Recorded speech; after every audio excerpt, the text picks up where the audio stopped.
Hello, everyone. We welcome you on this webinar for international freshmen as a part of Flying to HEC events. While we're waiting everybody to connect, can you please write in the chat where you are from and which faculty or which program you got enrolled so that we can get acquainted? And afterwards, I will present myself as well. Wow, Puerto Rico. Bienvenido. Morocco, great. India, Nigeria, Ethiopia, Pakistan. Oh, sorry. It's okay. China. Happy to see all of you. Thanks for joining today for our webinar. I hope that we will get through the most important issues today so that your arrival to Moscow will be smooth and understandable and predictable. Great. Cameroon, Kenya, nice to see you all. Great. So I hope everyone who wanted to join did that already. Meanwhile, I shall be starting, and everybody who will join us later will anyway receive the presentation, the slides, and the recording of the webinar on their mails, and it will be also uploaded to our website. So let me, first of all, good afternoon, everyone, and let me introduce myself. My name is Zhana. Oh, wait, I can be, yes, clicking my slides. My name is Zhana Sarokina. I'm the head of the Support and Career Center for International Students and Alumni at HEC University. Today, we're going to talk about how to prepare for arrival and what to do in the first days after arrival as part of our Flying to HEC events. Before we start, I would like to point out some rules of communication during the webinar. If you want to ask a question, please write it only in the question section. It is a bubble with a question mark in the right upper corner. Do not write questions in the chat. We will use it for sending you useful links. And please do not use the webinar chat for making friends. Until I finish speaking, in the end, you'll have some time for that. Do not rush to ask your question because most probably we will answer it in the course of our webinar. So you'll receive your answer. And please do not repeat your questions. My colleagues keep answering them throughout the webinar. And sometimes it will take more time to check the answer, to check the information to answer questions, so please be patient. Even after I finish speaking, my colleagues will continue answering questions for some 10-15 minutes, so all of your questions will be answered. And like I said, both presentation and the recording of the webinar will be sent to you, so you will have a chance to return to it when you are preparing for your arrival. So let us chronologically go through the preparation for arrival and the first days here. You see the contents, all the links are clickable. So when you will be working with the slides on your own, it will be easy to navigate through the presentation. Now we're starting with the part about preparing for arrival. The first and foremost step is invitation. Most of you are coming from the countries that have visa regime with Russia, so you need an invitation. If you are a full scholarship student, you should expect your 6-digit Telex number in your Russia Edu personal account. If you're a fee-paying student, HEC University will individually send you your invitations. On the basis of these invitations, you can apply for a visa in the embassy or consulate of the Russian Federation in your country. Before applying, please make sure that your passport is valid for at least 18 months, a year and a half, from your planned date of entry into Russia. If you, by chance, have several citizenships, one of which is Russian citizenship, you should enter Russia with your Russian passport. What is important to know to plan your date of entry? This year, we will be conducting on-campus enrollment, which will start in August 25, and for applicants from visa-required countries until the end of October, until 31st of October. You must fill out the arrival to the admission office section in your personal account. It will be available in some days, hopefully next week. You choose the day and time when you should appear at the admissions office for international applicants with all required documents. Once in campus, you will complete all necessary stations, get acquainted with HEC regulations, sign some papers, buy medical insurance policy. Your admissions order will be processed with DOM check-in, possible the same day. So it means that if you have to come before the date of enrollment to Moscow, you should think we should plan some place to live before dormitory check-in. I will share some ideas later where you can stay. Now, the accommodation.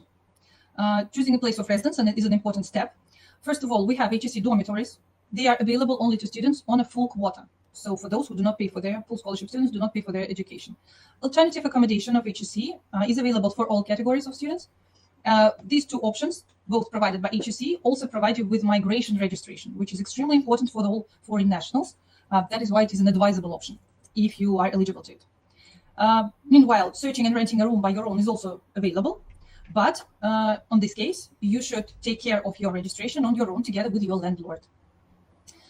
Places of living at HEC are also recommended because the prices are lower than on the market. Migration registration is available, and you live in a student community where there is a student council and routine issues can be resolved easier. So indeed, this is a recommended option. Now let's take a closer look at each of these options. Housing in the dormitory is available, like I said, only if you are a full scholarship student. All places are distributed randomly. This is an important thing to remember. You cannot choose either the address where you're living or the room and the neighbor with whom you would like to live. So the system just randomly distributes rooms, and the date of your check-in will depend on the date of your enrollment, as I have mentioned before, the one that starts from the 25th of August, and this is also the earliest date of moving in the dorm. On the slide, you see the list of obligatory documents, necessary documents for checking in. Besides your passport, migration card, and their copies, you will also need the printed referral for check-in. It will be available after your offline enrollment, and some medical certificates. We will give them a more detailed look a little later. Now, all you need to know is that the information that is on the slide. How about alternatives? Living in an alternative accommodation is also available for all students, both state-funded and fee-paying. Like I said above, it is also quite a recommended option. For fee-paying students, booking a place in this type of accommodation is only available after paying the tuition. And required documents for moving in are almost the same. When we speak about living in Moscow before your dormitory move in, you can also contact the email address that is on the slide. We recommend considering the Cosmos Hotel. It's a big hotel complex for many hundreds rooms. NHC University students, as well as their accompanying guests, can stay there at a discounted rate. So to receive a promo code for the discount, you can email to the student housing office. The contact is on the slide, and request this option. Now, if the previous options don't suit you for some reason, you can also rent a flat on your own. Wait. Okay, seems like we had a little mixture here. Okay, so living in a flat rented on your own is also an option. You can take a look at some aggregators where all the options can be found in one place. Those listed on our slide are quite trustworthy. Please beware of fraudsters. Never make a payment or a deposit before you arrive in Russia and sign an agreement. Also, bear in mind that most landlords and most websites and applications of this kind are in Russian. So use some additional applications to translate everything.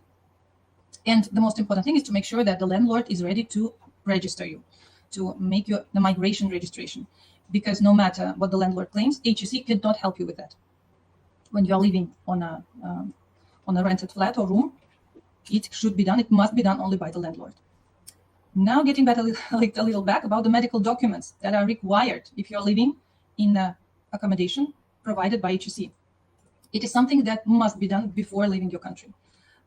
We have at least 2 necessary documents that you have to bring with you if you're planning to live in a dormitory.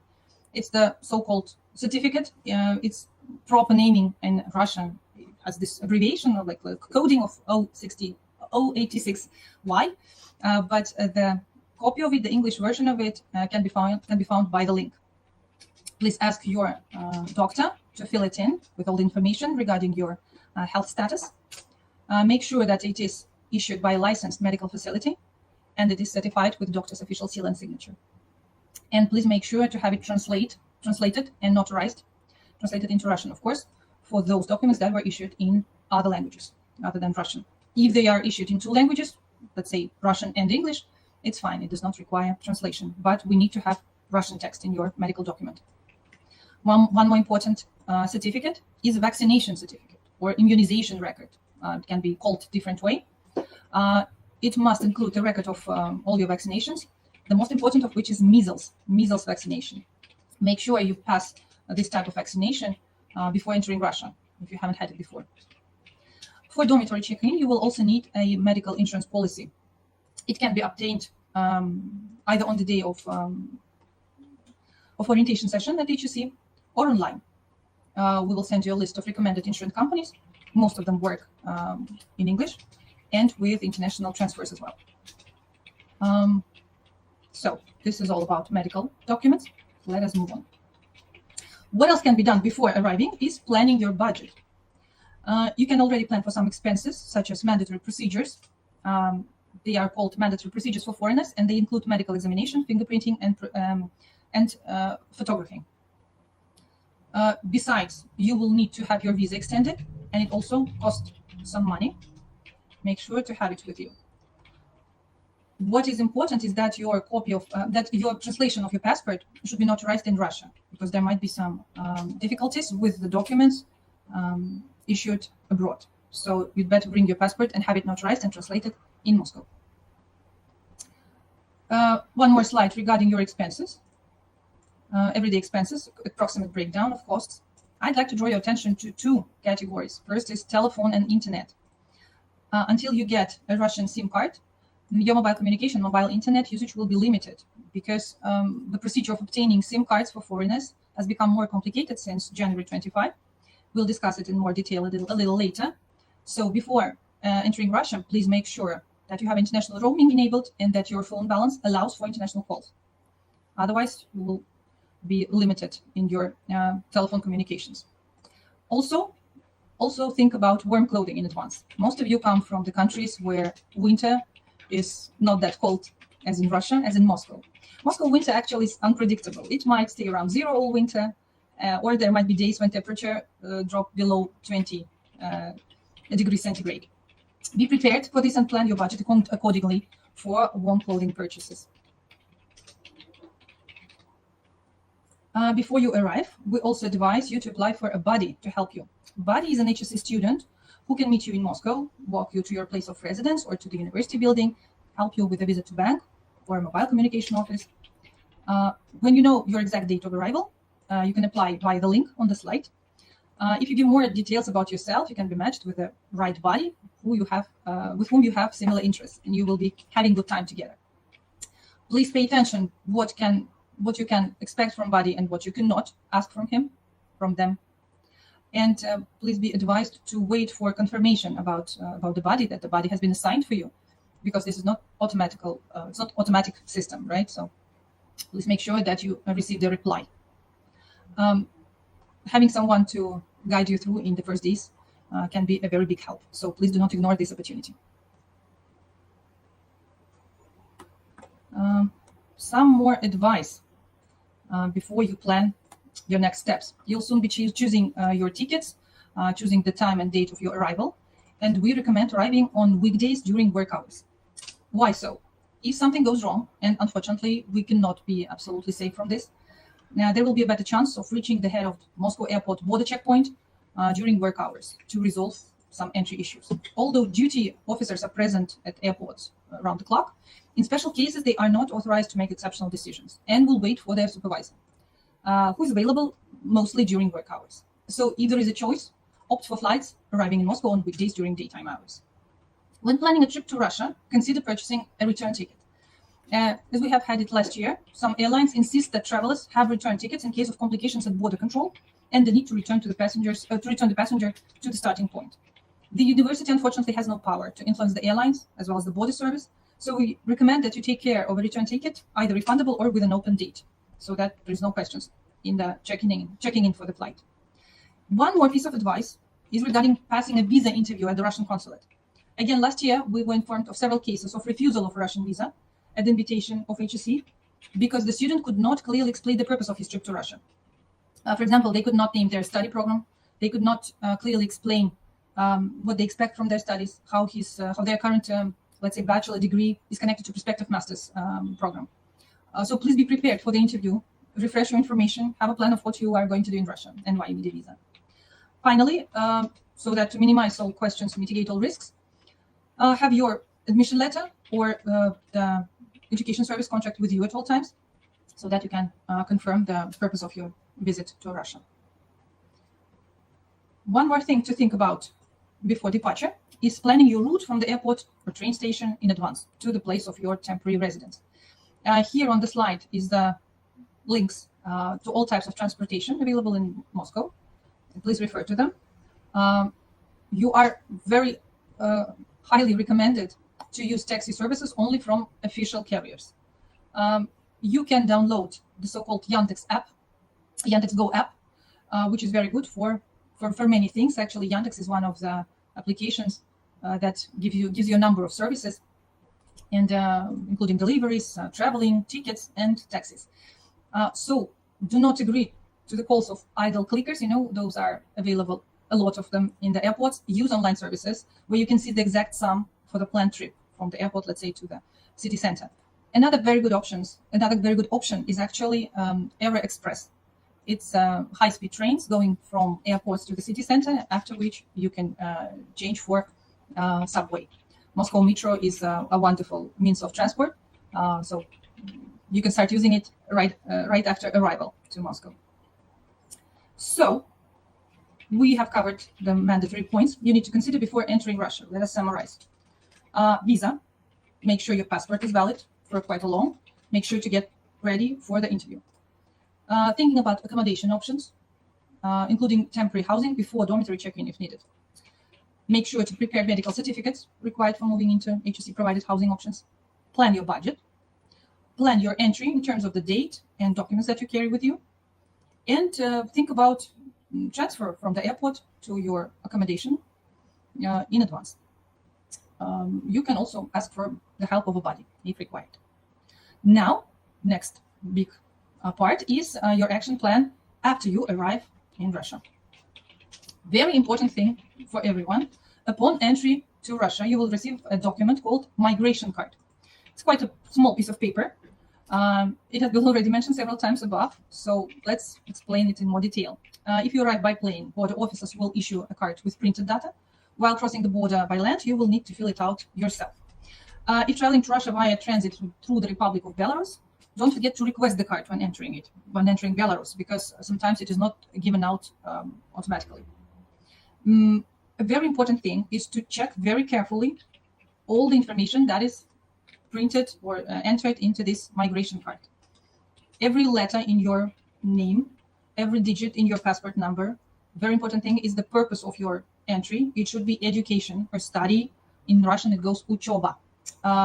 If you find yourself with a migration card with a mistake, please turn to the border control and request a replacement.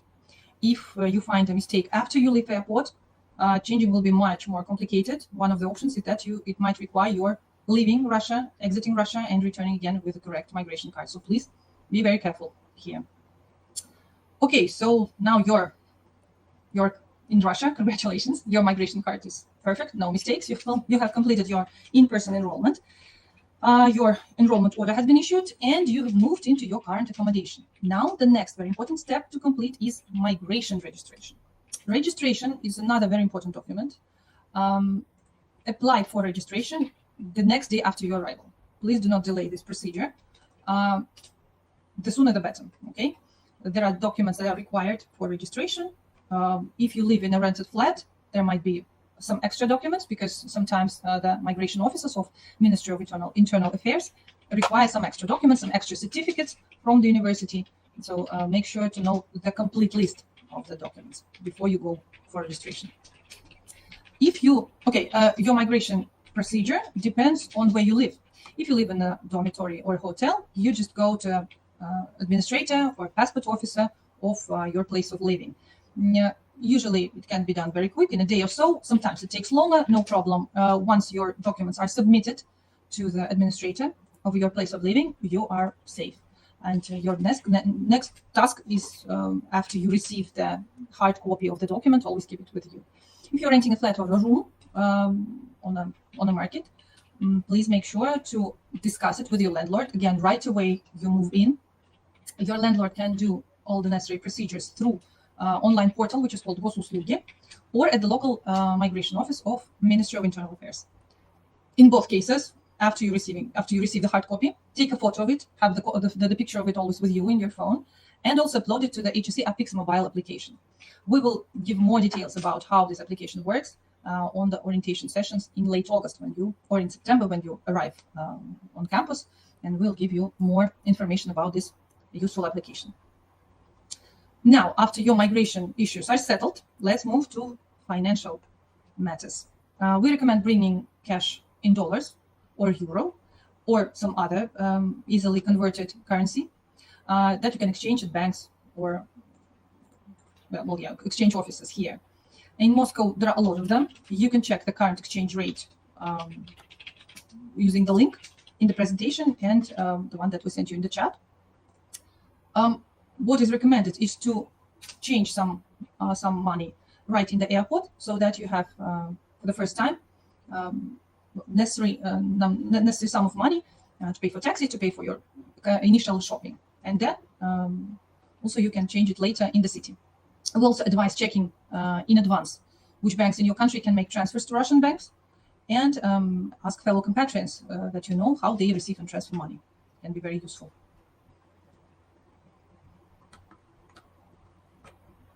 One innovation that become valid from the beginning of the year, it is a special requirements for selling SIM cards for foreign nationals. Now, to purchase a mobile phone card, you need to present several more documents besides your passport and its notarized translation.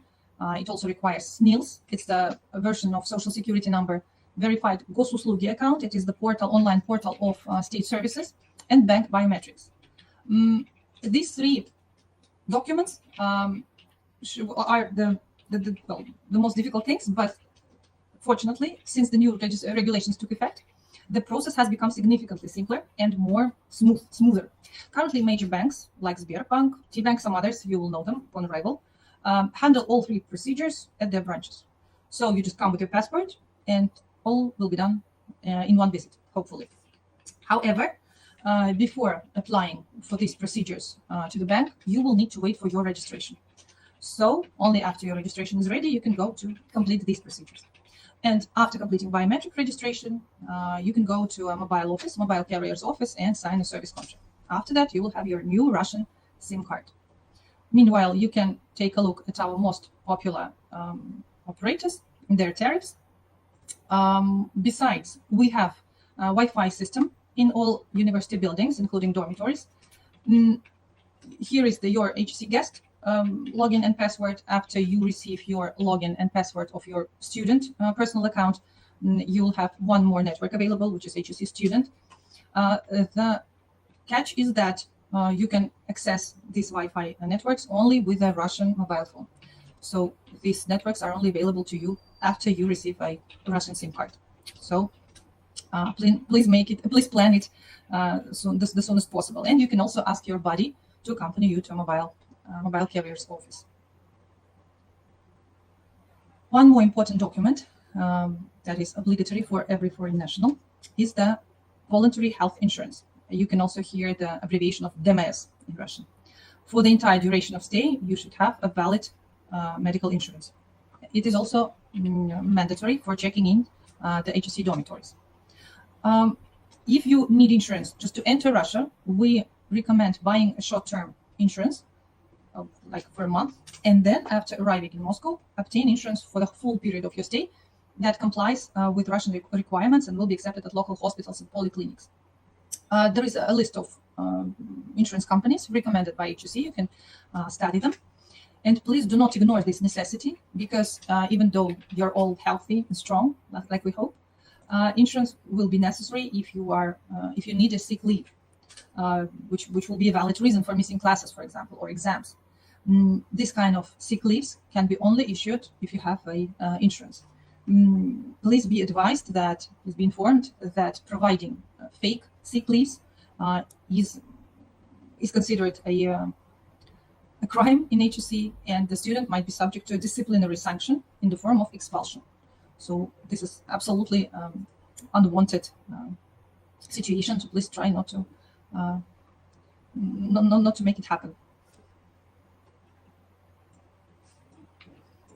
Right, checklists. Absolutely understandable if you think that this quantity of information is quite a lot. To make it easier for you, we made checklists so that you can go through all the steps and make sure that everything is under control, that you did not forget anything. So whenever you need it, please go through the checklist to make it easier. By the way, one little question to all of you. Do we have people who haven't turned 18 before entering Russia? If you are under 18, please send plus to our chat.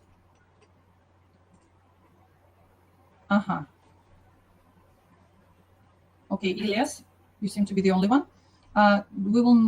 Okay, we have some more.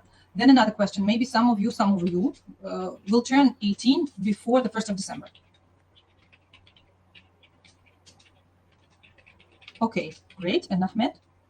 Nice. Fantastic. Then you will be fine. The thing is that there is this mandatory medical examination, fingerprinting and photography, which I mentioned a little earlier. And for those who are underage, the procedure is a little bit more complicated. But since you turn 18 before the period within which this procedure should be passed, before the 1st of December, you are fine. If you have a specific question regarding this, please write us an email. We will give a more detailed explanation. But now I won't stop on that for too long, not to waste your time. Yes, there is a recording, absolutely, and we will send it to you. Now, next time, I hope that we will meet you. Yes, one more thing to mention. If there are some of you who have lived in Russia before getting enrolled in HEC, and you by chance have the specific forms of residence permits, RVP, RVPO, which is temporary residence and permanent residence permits, which were obtained in other regions of Russian Federation, there is a specific procedure of attaching it to Moscow region. Please pay attention to this slide. And if you have any questions left, please write to us. We will give you a more detailed explanation on that. Now, orientation activities. Hope to see you soon in the end of August, not online, but offline on campus. We will be having 2 events for you. These are the dates in English. On 27th of August, on the orientation session, we'll give you more details about your first steps in HEC, about all the documents that you will have to apply for, about some procedures you will have to pass. We'll guide you through the number of student clubs and organizations in HEC. We'll give you a campus tour on Pokrovka. It is the biggest and nicest and newest campus, not only of HEC, but of most Moscow universities, I guess. Looks very nice, and you'll love it. And it takes a couple of days to understand all the corridors and all the pathways of this big building. On the 29th of August, we will meet for a culture shock seminar, where we will give you some ideas of multicultural communication and competence. We will learn how to understand each other, how to find joy and pleasure of communicating within different cultures and languages and traditions. Besides, there will be a library tour and Moscow tour. What I also would like to share with you now is contacts of our HEC Support and Career Center for International Students and Alumni. You also have the contacts on our chat. We have our Telegram channel. It is a very important channel of communications with you, with international students, and we invite you to join it and follow us right away. It is the place where you will find news, events, new regulations, new opportunities, some fun facts, and whatsoever. We have a big and big, vivid, vibrant community there, so please come join us. One more important link in the bottom of the slide is our chat bot. It is not an artificial intelligence, so it cannot generate your answers or information, but it has some already answers to most frequent questions. So you can ask the bot in both Russian and English. Choose the language in the very beginning, choose the subject which you want to develop, and it will return you necessary answer. So please make sure to use it. One more important contact for you is our Visa and Registration Center.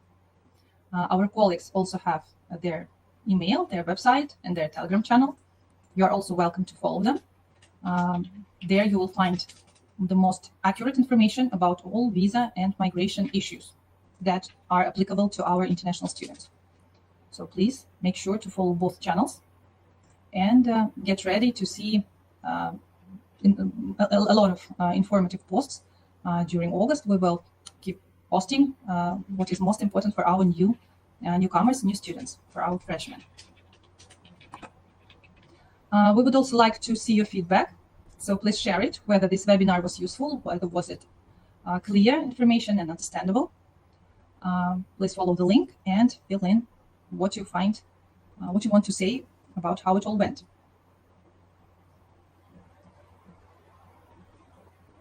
Now, we see that we still have some questions and we will be answering them.